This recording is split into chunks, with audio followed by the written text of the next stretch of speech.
Most business owners don't fail because they are lazy.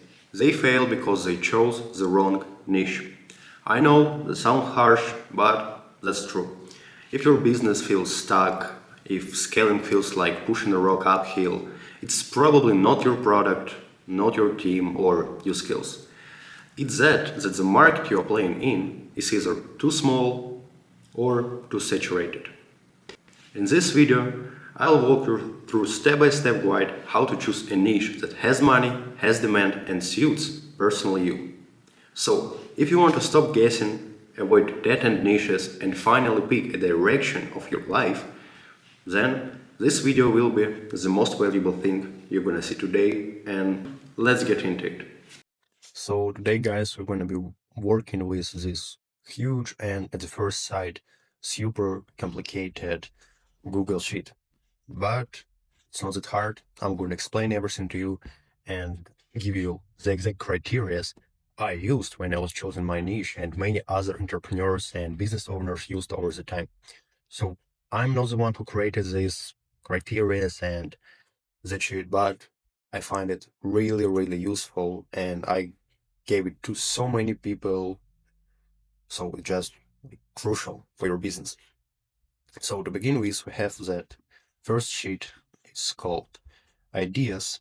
So basically what you do here is choosing all the ideas you have about your current business or your future business. So basically niches that you are choosing between to start. For example, here we have real estate, let it be digital agency or whatever you name, you can put it in here, super easy. So when we choose a niche, we have five main criteria. The first one is market size. So basically, that's a sum of money in dollars during a year. So when you choose a niche, it's really important to go for a bigger market size because if you go with like massive market, like it's over here, which is 10 billion plus a year, uh, and if you just count for 1% of that niche, that means you're going to be a really, really huge player over here. You're going to be earning lots of money and it has huge potential to scale. But on the other side, if you go with tiny market or small market and you become a leader in that sphere, that basically means that you're going to hit the ceiling very, very fast and you're going to earn really small sums of money and there's not going to be potential to scale that business. So let me give you several examples. For example, if you are selling hoodies for dogs in Chicago, so basically that's really small market. While the big market is, for example, detailing. Yeah, detailing, that's a huge market, that's a massive market worldwide. Any city, any country, it's huge. So when you're trying to find the information about the market, what I recommend doing is basically using ChatGPT. Just go to it and ask something like that. Hey, give me market size of, for example, detailing niche in dollars over a year. And here we have approximately from 12 to 15 billion, meaning that this niche, that this market is less. I think it's pretty simple and we don't need to focus it here anymore. But before we go to the next criteria, it's important to say that when we choose in this Excel our option, for example, if we go style market, that means that in total grade we are getting smaller points. Yeah, for example, tiny market is just 1 point, when small market is 3 point, and etc. But the massive market is the maximum points that we can get for this criteria, which is 10 points. Okay, the next criteria is your personal interest. So it's pretty self-explanatory. Business, it's not just about growing, crises, some problems, etc. No, it's about, do you really like it? Are you passionate about it? Or maybe you're neutral, or you're doing a business that you actually hate. And if you're doing a business that you don't like or you're neutral, when you have first problems, when you are stuck, believe me, you're not going to be willing to keep going with that niche. So here you go with your experience, your preferences, and choose whatever is up to you. For example, let's get real estate, things that I like no more. And the same as with before, criteria get different amount of points. So the next third criteria is this niche somehow based on your previous experience?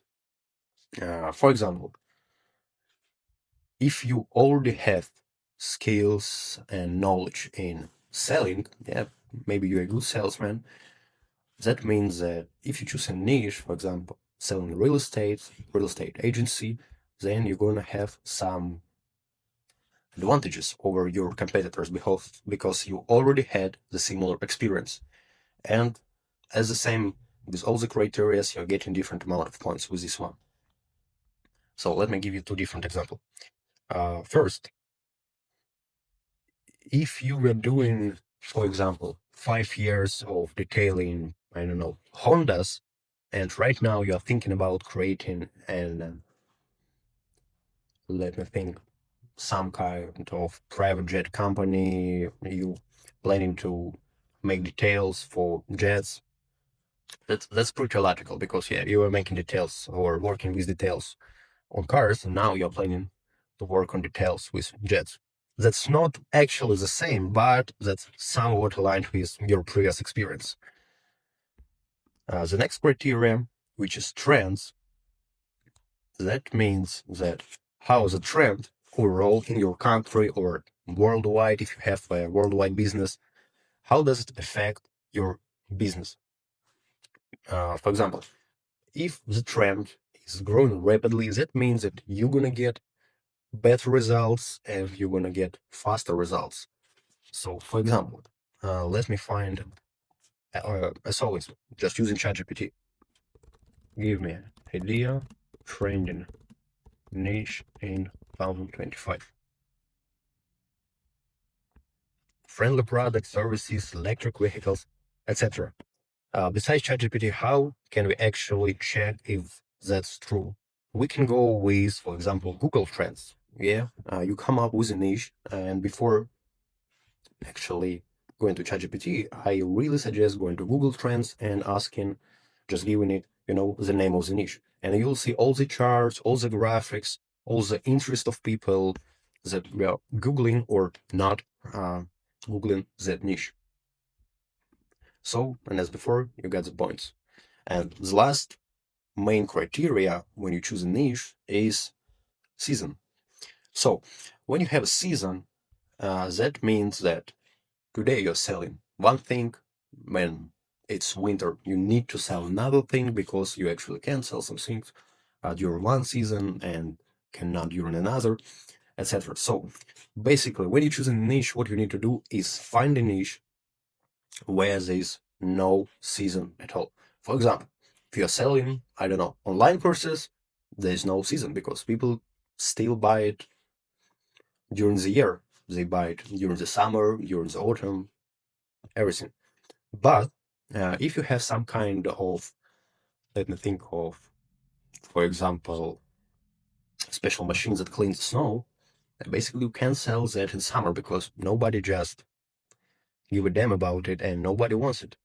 So when you choose a niche, once more, go with not seasonal niches. So when you go through all that criteria, when you got all these rows set up, when you get final grade, you're gonna get this with all the niches that you have ideas of.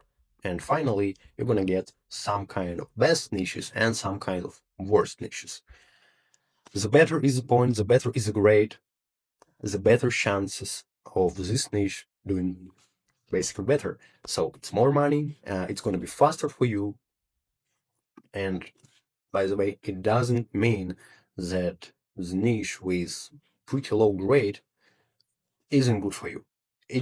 I'm just saying that it's going to be harder. It's going to be harder to scale, harder to scale fast, etc. So when I do choose niches, I go every time with that Excel. I put every niche I have idea of, and I go through every criteria. So let me just choose several random criteria here, so you see how it actually works. And yeah, it's actually fully automated, so it highlights the best ones. And yeah, like that. So basically here you have two niches. Yeah, your niche and real estate. That's not the actual data. I didn't search just some random stuff. For an example, we have two best niches over here. And what we're doing next is going to the next step, to the next sheet that is called niches. And here, as I said before, it's fully automated, so you can choose your niche. It's all in here. It's getting data from this sheet. And here, you need to find your target audience because you can't sell to everybody. Even if you have, for example, 10K, 20K as marketing budget, if you're trying to target every person out there, that basically means that you're going to lose money and you are not actually going to have any real clients. So you need to choose a right audience. And when you choose an audience, you need to do basically two steps. The first one, you need to choose what kind of client it is, because there are three types of clients, either B2B, B2C, or B2G. So basically, you are choosing between selling to businesses, selling to regular people, clients, or selling to government. And second step is you're going deeper with the client that you choose. For example, if you go with digital agency in here, let it be, let me think of B2B, let it be digital agency for example, vet clinics. Yeah. So our client is vet clinics. So what we're doing next is trying to find as much information as possible about that exact audience. For example, are we going to work with small companies, mid-sized companies, or only big companies? What is revenue of our client? Is it local shop or it's all over the country or even the world? And what is the price that our client is operating in? What are they doing? What pains they have? What goals they have, etc. So you're trying to find as much information as possible. So in ideal world, your target audience should be super, super exact, super, super accurate. For example, you're selling only to vet clinics, let it be in New York, that makes from 10K to 25K in monthly revenue. That's basically a good audience. Yeah, as I said before, you can't target everybody. You just need to select one or several really, really accurate, specific audiences. And when you have several of this audience, what you go to do is go with our Excel here, and you're trying, my bad here, sub niche market size. You're trying to find information, and as before, you are trying to choose the best audience. So when you have 8 different audiences, maybe more, maybe less, it doesn't matter actually. You also go with market size. And I also recommend using ChatGPT for this. For example, uh, give me market size in niche of digital agencies for vet clinics in New York.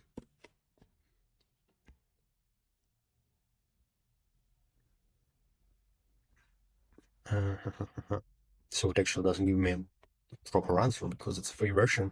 But do a bit of research, and as before, when you're trying to choose the better audience to target, basically what you want to do is go through all these tabs, all these audiences, and choose the one that has the better grade. So, for example, I'm not sure about it, but I can assume that this is a pretty small market. Then the same, you go with market trend and you either choose can use ChatGPT or you just use Google Trends or whatever. I don't know if you're, for example, in some countries that doesn't use Google, so maybe you need to use your local browser system and find information there. The third criteria when you're choosing a target audience is sales cycle direction. So, what's that? Basically, sales cycle direction means how fast you can operate, how fast can you repeat the cycle over and over again. And if the cycle is smaller and you can do more amount of cycles in, for example, a week or a month, that's better. It's better than when cycles take too long. For example, if you're a digital agency, so I think it takes around a little bit average cycle one from three. So you can basically find clients, sign them. They need some time for things. They need some time to sign the documents, etc. And it takes you from 1 to 3 weeks when you sign up this client and getting money from them. But if you're selling some kind of just physical product, for example, I don't know, you're selling, clothes for glasses, it actually pretty fast cycle because you can buy thousands of them and it actually takes a couple of hours to sell them. So the cycle in that case is fast. And what you're doing here is trying to find audiences with faster cycles. The fourth criteria is competition level. And had three different options in here. Either it's low, high, or medium. And low is when the biggest company has less than 5% of market share. Medium is 10%, and high is up to 30%. For example, you can also use just Google search or ChatGPT for that purpose. Let's go here and ask it something like, what is the biggest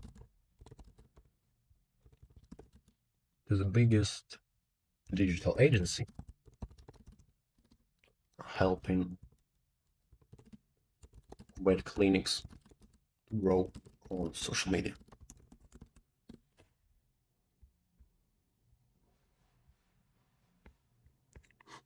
One second, that seems ChatGPT is down, but it actually doesn't matter. So you're trying to find information about the exact audience. You're not trying to search information of vet clinics or digital agencies overall. No, in here, in this step, you're going with your exact audiences. We are trying to choose the better audience for you so you can actually focus and actually scale. The next, criteria is your markup.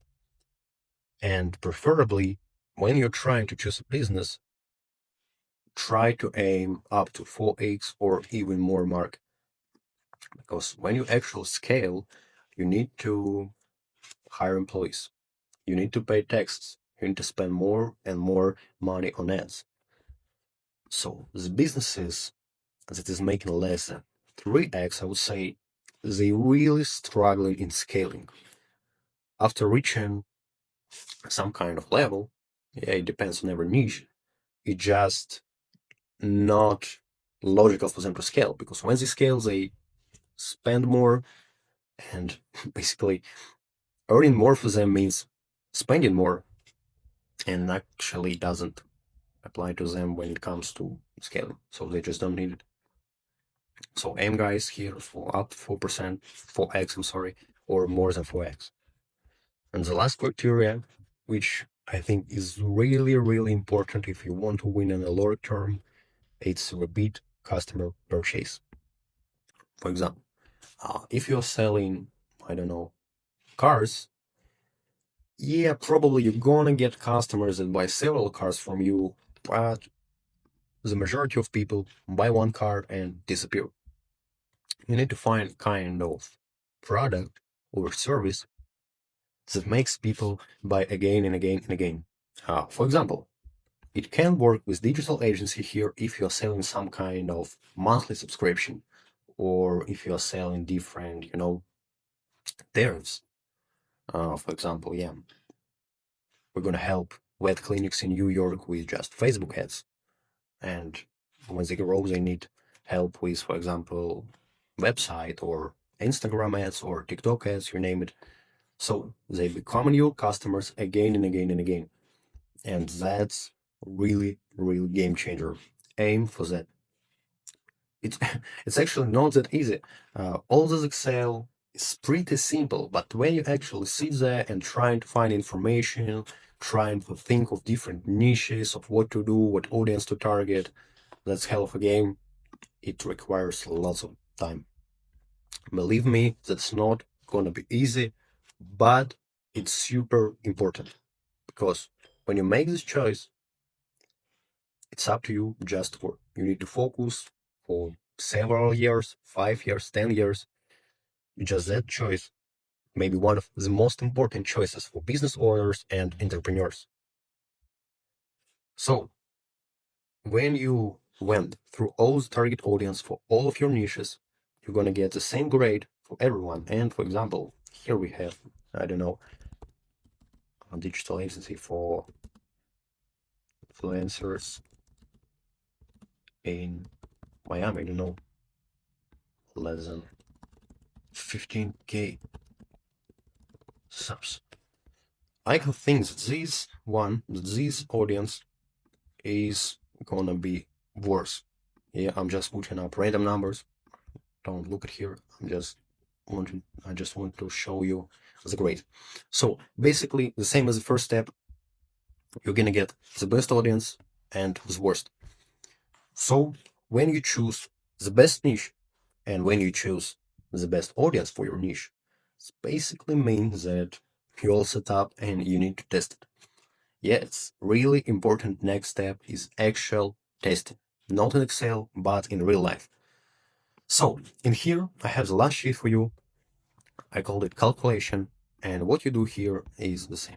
You have digital agency, as I said, for example, that one audience. You actually need to test it. How we do it? For example, you buy a landing, start buying ads, you go with YouTube. Whatever name of traffic, you just need to test it. And the actual hack here is testing it as fast as possible. So in ideal world, what you want to do is you want to come up with a niche, preferable audience, and you need to test it the same day. You don't need to wait. And when you test it, you can use our Excel sheet so it can help you. Here basically we have four different columns. First is for leads. It's like overall leads that you get from Instagram, marketing, just paid ads or organic ads, doesn't matter. Then you got qualified leads, those one who are actually interested in your stuff, in your service or product, that are willing to pay now, not in a year, that have money to pay, etc. Then we put the number of sales call or qualified funnel steps. So basically, if you're selling some kind of service, I suppose that before client actually pay, you're about to have a meeting with him in real life or to have sales call. So that's the last step before paying.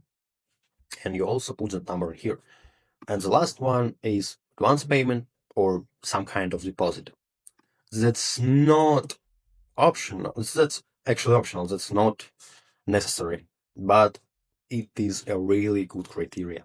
So if you somehow success in getting advance payments, deposits before actually having a product, that means that this niche is a gold. You need to go all in with it and just lock in and work towards your goals. And yeah, believe me, just stuck with it, go, and in the end, you're going to be able to scale a really, really good business with a really high, ceiling. So the same as before, you just go with all your niches when you test it, and the one with better results, better leads, better amount, more amount of leads, more amount of qualified leads, more sales. Basically, that one wins. And actually, that's it. That's basically what I wanted to say to you. And one more advice for you guys before you actually go is do not create a product, do not create a service before you test an issue. In ideal world, you're not creating an actual digital agency before testing it out. No, you just go with ads, go with some kind of service, and you test. Is there any demand on market for this or not? If not, you just keep going, testing other niches, testing other audiences, etc. Just imagine if you come up with a digital agency and you don't go through every criteria, what you're gonna do? I think you're gonna spend lots of time creating an actual product, an actual service, trying to do it better than your competitors, etc. But at the end, when your product is done, when your service is done, and you haven't tested the niche and that audience, it may lead to the thing where you just wasted your time. So don't do it before creating an actual product, before doing a service, creating a company, a team, etc. Test different niches, test different audiences, and believe me, that will be much more productive for you in the long term. You don't want to keep doing the stuff that is not scalable in the long term. You don't want to keep doing the stuff that you're not interested in or that has potential to be on declining trend, over the years. You don't want to do it. You need to analyze all the criteria I gave you and only then go with the niche. So basically, guys, that's it. That's all I wanted to say to you. And if you want to use this Excel, I'm gonna leave a link in bio. That's it. Thank you for watching. And the last thing, if you need help with scaling your small or mid-sized business, if you are stuck with hiring, managing, selling, you need someone who went through all these problems, then another link in bio, book a free strategy call with our team, and we will make a specifically custom tailored solution for you. See ya.